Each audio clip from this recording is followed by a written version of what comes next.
بسم اللہ الرحمن الرحیم نحمدہ ونصلی علی رسولہ الکریم۔ آج ہم حضرت بلال رضی اللہ تعالیٰ عنہ کا قصہ پڑھیں گے کہ حضرت بلال رضی اللہ تعالیٰ عنہ نے دین کی خاطر جو تکلیفیں اور مشقتیں برداشت کیں۔ حضرت بلال حبشی رضی اللہ تعالیٰ عنہ کا اسلام و مصائب۔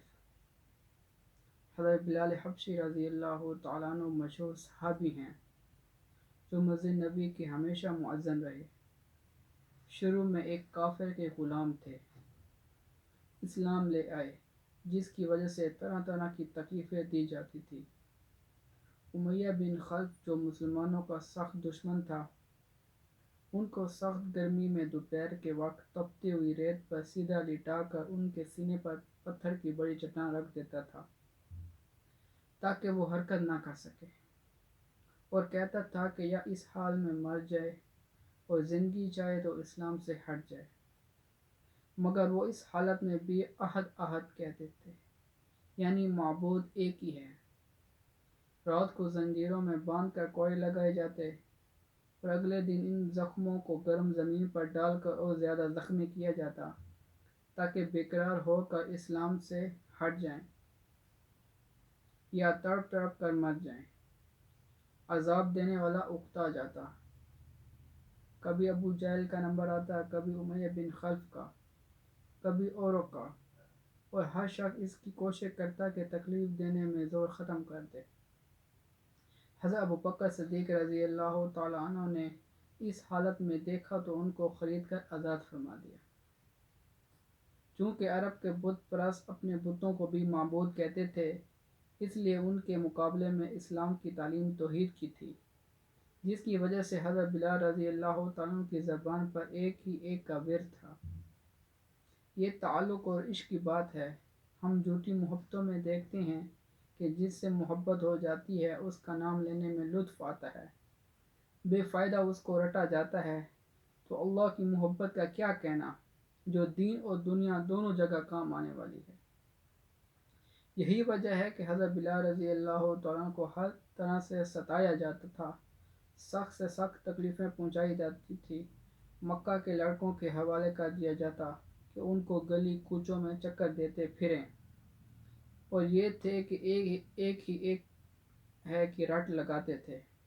اسی کا یہ صلہ ملا، پھر حضور صلی اللہ علیہ وسلم کے دربار میں مؤذن بنے، اور سفر حضر میں ہمیشہ اذان کی خدمت ان کے سپرد ہوئی۔ حضور صلی اللہ علیہ وسلم کی وصال کے بعد مدینہ طیبہ میں رہنا اور حضور صلی اللہ علیہ وسلم کی جگہ کو خالی دیکھنا مشکل ہو گیا، اس لیے ارادہ کیا کہ اپنی زندگی کے جو دن ہیں جہاد میں گزاروں۔ اس لیے جہاد میں شرکت کی نیت سے چل دیے۔ ایک عرصے تک مدینہ منورہ لوٹ کر نہیں آئے۔ ایک مرتبہ حضور صلی اللہ علیہ وسلم کی خواب میں زیارت کی۔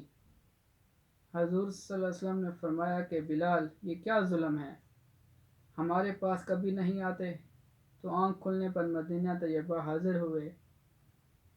حضرت حسن حسین رضی اللہ تعالیٰ عنہ نے اذان کی فرمائش کی۔ لاڈلوں کی فرمائش ایسی نہیں تھی کہ انکار کی گنجائش ہوتی۔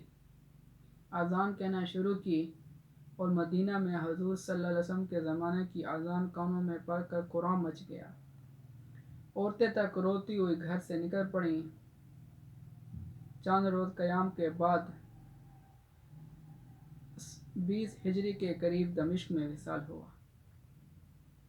یہ تھے صحابہ کرام رضی اللہ اجمعین کی زندگی کہ صحابہ کرام نے دین کی خاطر کتنی تکلیفیں برداشت کی۔ آج ہم اپنے آپ کو دیکھ لیں کہ ہم نے دین کی خاطر کیا کیا، ہم نے دین کی خاطر کتنی تکلیفیں برداشت کی، ہم نے اپنے دین کی خاطر کتنے اپنا جان مال وقت لگایا۔ تو میرے بھائیو دوستو اور بزرگوں، ہم خود بھی دین کے اوپر عمل کریں اور دوسروں کے اوپر بھی محنت کریں، اس کو دین کے اوپر لائیں، کیونکہ اللہ پاک نے دنیا اور آخرت کی کامیابی دین کے اوپر چلنے میں رکھی ہے۔ دین زندگی کے اندر ہوگا تو ہم کامیاب ہوں گے، اور دین زندگی کے اندر نہیں ہوگا تو ہم ناکام۔ آج ہر انسان پریشان ہے، جس کے پاس جائیں وہ پریشان ہے۔ کیوں؟ کیونکہ ہم نے اللہ کو ناراض کیا ہوا ہے، ہم نے اللہ پاک کو ناراض کیا ہوا ہے۔ ہاں، ایک جس طرح ایک بزرگ کے واقعہ آتا ہے کہ ایک بزرگ بازار میں گئے تو کسی نے دیکھا تو وہ رو رہے تھے. تو لوگوں نے پوچھا کہ آپ کیوں رو رہے ہیں؟ تو بزرگ فرمانے لگے کہ میں اللہ کا اور ان کی صلح کرنا چاہتا ہوں، لوگوں کی صلح کرنا چاہتا ہوں، لیکن لوگ صلح کرنے کے لیے تیار نہیں ہیں اور اللہ پاک تیار ہے. کچھ عرصے کے بعد وہی بزرگ قبرستان میں ملے تو وہاں رو رہے تھے. کسی نے پوچھا کیوں رو رہے ہیں؟ کہا کہ آج لوگ تو صلح کرنے کے لیے تیار ہیں لیکن اللہ پاک صلح کرنے کے لیے تیار نہیں. تو میرے بھائیو، جب موت آئے گی تو ہر چیز ختم ہو جائے گی. جب تک سانس ہے تب تک چانس ہے. سانس گیا چانس گیا. تو میرے بھائی، یہ اللہ پاک نے ہمیں مختصر زندگی دی ہے.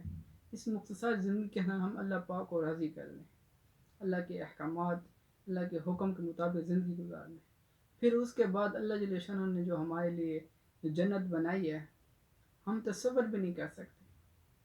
اللہ جل شانہ نے ہمارے اللہ کا مہمان خانہ ہے. دل کے اندر جو بھی حسرت آئے گی، جو بھی خواہش آئے گی، اللہ جل شانہ جنت کے اندر وہ پوری فرمائیں گے.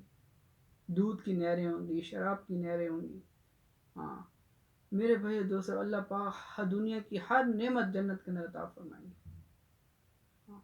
لیکن دنیا میں ہم نے اللہ کے حکم کے مطابق زندگی گزارنی ہے. ہمارا دیکھنا اللہ کے حکم کے بغیر نہ ہو، ہمارا سننا اللہ کے حکم کے بغیر نہ ہو، ہمارا بولنا اللہ کے حکم کے بغیر نہ ہو، ہمارا سوچنا اللہ کے حکم، ہر عمل کو ہم اللہ کے حکم کے مطابق کریں. اس میں ہماری دنیا اور آخرت کی کامیابی ہے.